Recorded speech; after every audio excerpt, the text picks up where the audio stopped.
On reçoit maintenant, on a la chance de recevoir les réalisateurs du film Carré Rouge.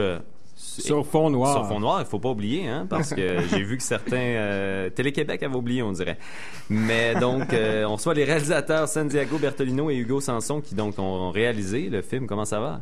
Ça va très bien. Donc, on est très, très content. Bonjour. On est content de vous recevoir à l'émission. Donc, tout un parcours, hein, ce film. Donc, tout un mouvement étudiant aussi. Ça a été toute une aventure. Et j'ai visionné le film, et qui est fort intéressant d'ailleurs. Et je me demandais donc comment avez-vous fait pour vous intégrer à ce point-là ou justement avoir une entrée aussi privilégiée aux associations étudiantes que vous suivez dans ce film-là, parce que c'est quand même, vous êtes proche que, par exemple, de Gabriel Nadeau-Dubois ou d'autres membres du groupe. C'est quand même assez fascinant. Vous avez réussi comment ce tour de force?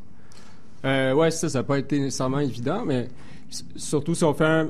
Mais ce qu'il faut dire, c'est que, en tout cas, moi, personnellement, ça fait comme une quinzaine d'années que je fais du cinéma qu'on dit engagé ou à caractère sociopolitique.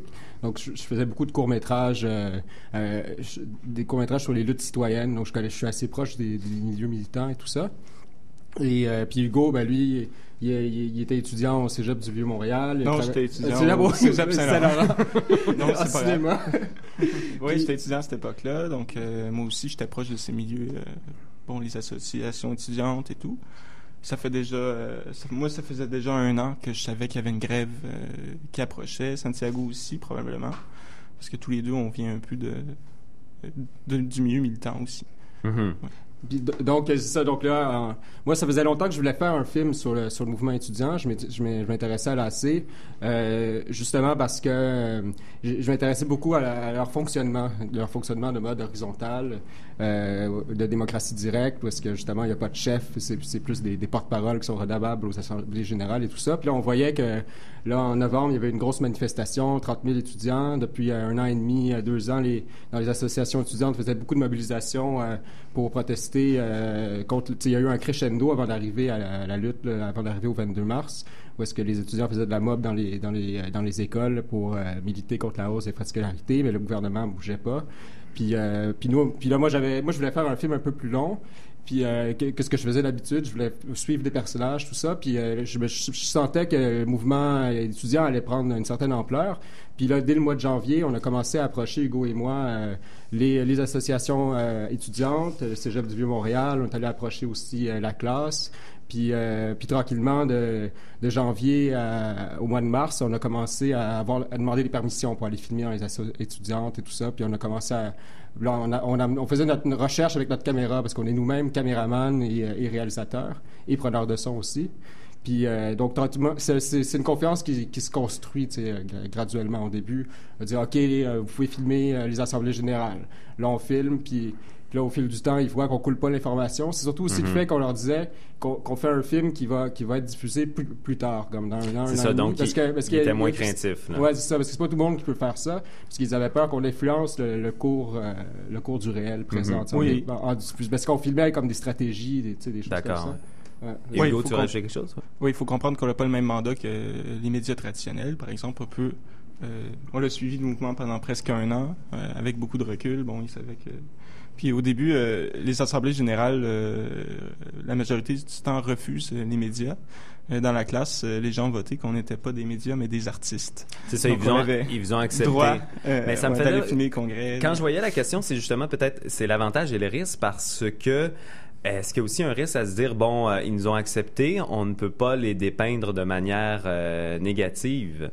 Donc, est-ce que vous avez eu une espèce d'autocensure pour pas, par exemple, faire mal paraître un leader étudiant, etc.? Est-ce que vous vous êtes posé la question durant le montage?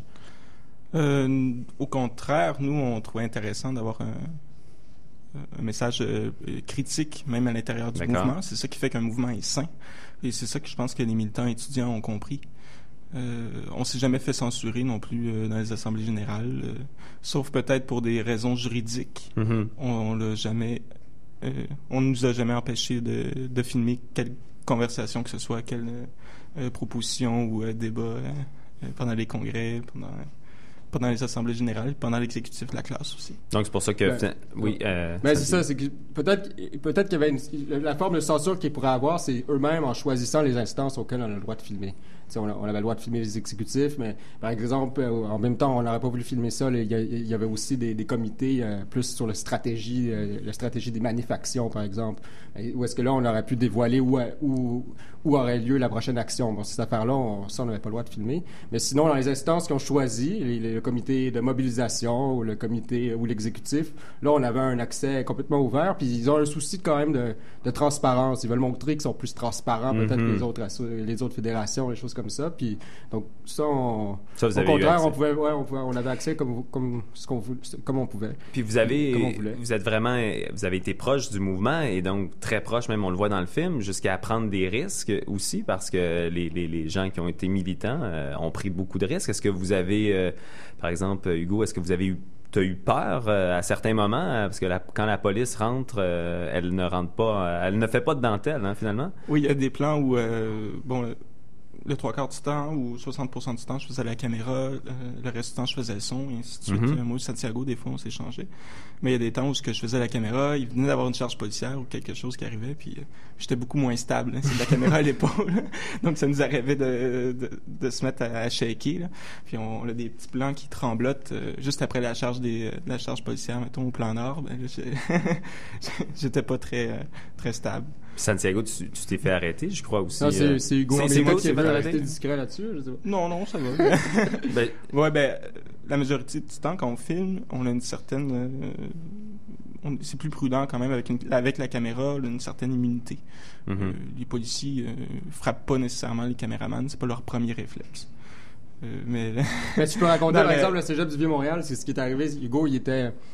Moi, je faisais le son, tout ça, puis Hugo, il était vraiment... au Cégep du Montréal, il était en train de filmer depuis le matin, puis il était en train de filmer toutes les assemblées qui menaient... c'était le moment où est-ce que le Cégep du Montréal voulait carrément faire une occupation à l'intérieur du Cégep, les étudiants, parce que l'administration voulait fermer le Cégep aux étudiants, puis avoir accès au Cégep, c'est vraiment important en temps de grève, parce que c'est le lieu de rassemblement. Donc, c'était un enjeu vraiment important. C'est le lieu d'organisation pour les assemblées générales aussi, pour organiser toute la grève. Donc là, Hugo filmait l'assemblée de proche, il y avait vraiment une grosse atmosphère...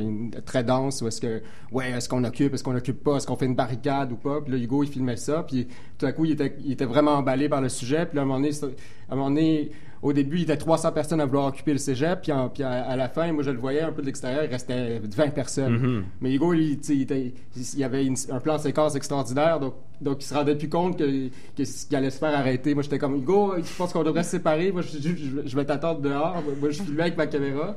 Bon, moi, j'ai un enfant aussi. Il faut que je choisisse.